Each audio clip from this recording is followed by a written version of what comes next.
welcome to the show.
Just kidding.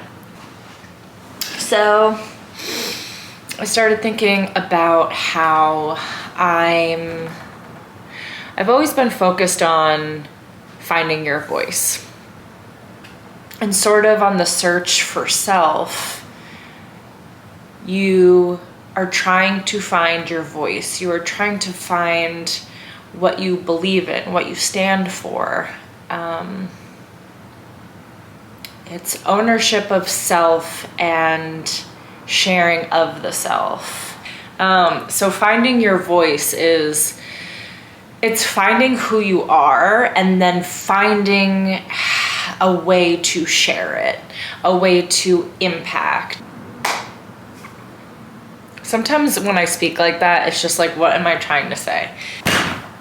See, like I'm looking for my voice. In finding my voice, I also need to find my audience, like who do I want to speak to? Who am I trying to touch? Who am I trying to evoke? And what am I trying to tell them? Anyone who's interested in self-development, that's sort of my main focus in life is self-discovery. So that's a huge piece of this channel. It's like I don't really have like a specific direction. It's not like this is a channel where you would come to like get one specific thing. It's really just me as an example of a human being who's trying to find themselves. Share, inspire, advocating, creating. I'm in the season of severely needing a change, but at the same time, it's not an impulsive change. As a girl in her 20s, I'm in my 30s now, my early 30s, but in my 20s, I lived for change. I lived for experience and exploration. And a lot of it, when I reflect on it, seems like it was very impulsive. And in my 30s, I still seek change, but it evolves quite slowly. But I'm definitely at this place where I want change, I want that productivity, I want that creativity, and I'm determined to find my voice and my voice of action. So here we are. Another thing that I was recently really focused on, recently I have reoriented my perspective. I have a tendency to find myself in the dark kind of often. I'm also a severely optimistic person. I feel like for the last couple years, I was kind of struggling in the dark. And I would say like within the last 6 months, I've really turned that around, and I've found really productive ways and helpful tools to remain positive and reorient myself. I'm really big on self-identity, like finding myself, finding my identity, and almost being able to communicate it very clearly. Like, oh, I'm this type of person. Oh, I'm that type of person. And I think for a while, for a long time, maybe my whole life, I identified with negative traits. Oh, I'm rebellious. Oh, I'm dark. Like, oh, I, suffer, Like these were real things that I related to and almost sort of owned, and it kind of became my self-narrative. And it wasn't until the last couple years where entering a new relationship really had me sort of completely dismantle so much of who I am, because there's like this clear vessel outside of me that's pushing me to change. And in that change, things get broken down, and I could see the pieces, that would no longer fit in my life. And I think I've brought into focus this last couple years, my positive traits.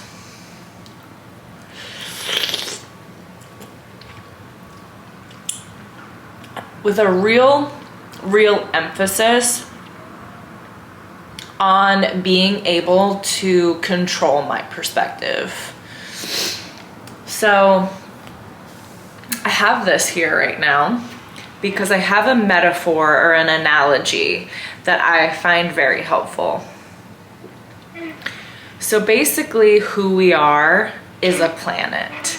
I sort of think that everybody, including ourselves, we're our own little planets, and we're all out there orbiting each other, and some planets align, some planets never see the same moon. With that analogy, you are a planet. We can take your perspective right now. So this is my planet. All you can see of my planet right now is this perspective. However, this planet also contains this perspective, and this perspective, and this one. And so I really like the analogy of like you're holding your own planet, and you can maneuver this and decide to use any perspective that you want to be looking at. So in my planet, I do have a place where I can see my dark shadow, and I do have a place where I can see my positive light. And all of that is always inside of my planet, on my planet, with my planet. But I get to choose what I want to see and where I want to rotate. This really helps me because it doesn't force you to fragment yourself and distance yourself from parts of you. It's like an all-inclusive, I have all of the parts. And because I have all of the parts, I can choose which ones I want. My darker shadow parts are very important to me, but I don't need to use them. I don't need to rely on them, especially when I'm in like a vulnerable place or it's just not serving me at that time. And I've really have been able to forge my perspective in a way that serves me at that time. And so I wanted to share that with you. Moods are a little different. You know, if I can like help shape my perspective, how can I also help shape my mood? You can have a mindset of the mood that you want to embody if like you have a current mood state that is just, it's here, you know, it's valid, but it's not really doing anything. You know, it's like there's a reason that you're in a bad mood sometimes, and there's a reason that you're in a sad mood.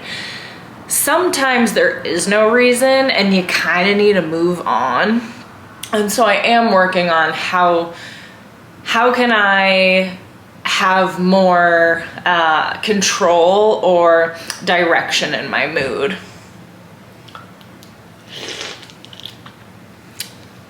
These are the things that occupy my life. My mind. My crazy mind. My crazy mind, baby. I got a crazy mind. I got a crazy mind. But not all of the time. Sometimes I'm quite divine.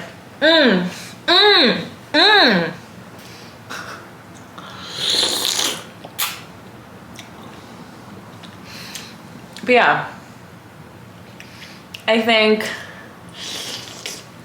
moods, perspective, your voice, these are all things about self-awareness that are just so fun to work on, to discover, to play with, and also necessary, okay? We all need to be doing it. I hope you enjoyed our little chat. Maybe there was a takeaway for you. If not, that's fine too. See ya later.